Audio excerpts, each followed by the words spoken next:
بالقصيدة الشعبية ينطيك بعض الكلمات والنصائح، وربما أيضا رأيه إذا كان أيضا نقد بناء ولا أيضا هو يكون نقد أنه يحاول أنه يغير من فاضل كريم. تربطكم صداقة كلش يمكن عميقة. نعم، من منطقتي وأشبه بأن والدي كاظم اسماعيل قاطع.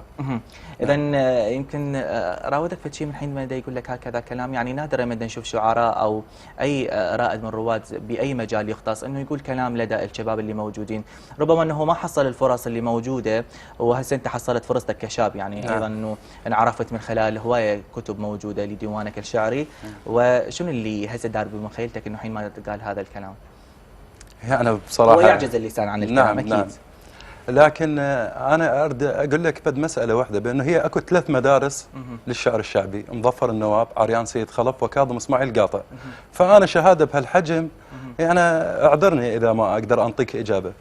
إذا ابتعادك يمكن سبب مشاكل كثيرة عن الساحة الشعرية، يمكن كثير من القصائد أنه هي انسرقت نعم من عندك. نعم. انقطعت يمكن 5 سنوات، ربما سوى مشاكل كثيرة لدى أصدقائك اللي موجودين حسب ما احنا سولفنا بالكواليس.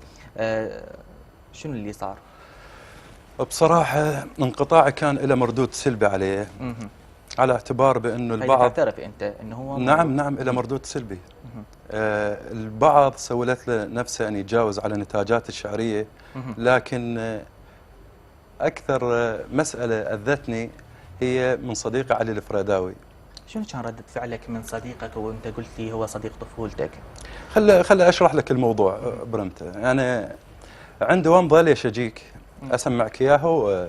تقول: لا وحك كل دمعة نزلت ما أجيك، اشتريتك يا اللي بعتني والزمن غشاني بيك، وصعب أبيعك مو لأن غالي الثمن، بس أفكر من أبيعك راح أغش اللي يشتريك.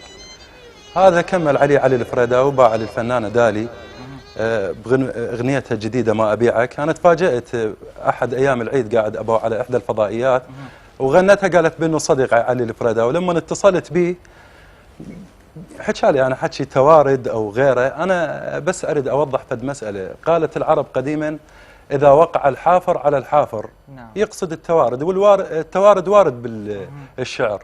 أوضح للمشاهدين الكرام بأنه التوارد يكون بالصورة الشعرية أو المفردة بنسق البيت الواحد، لكن أن 4 أبيات نصا وأكمل عليهن توارد، لا مو توارد، لا. فأنا أحب أوجه له بس رسالة عبر شاشتكم، أقول له أن السرقة لن تضيف إلى رصيدك الإيجابي ما يستحق الإشارة إليه، ولن تخلق منك شاعرا. يعني ما غير هاي العبارة ما أقدر أقول له. للأسف الشديد طبعا علي الفريداوي تربطنا علاقة بأسرته وخصوصا والده، وأحب أوجه اعتذاري الوالدة إذا يقصد إذا فسرها أنه إساءة. طيب أكو اسم ثاني أنه أيضا تعرضت لسرقة؟ هو نفس الومضة هاي غناها حسام الرسام، أغنية راح أبيعك. نعم، الشاعر علي الديواني من أمريكا.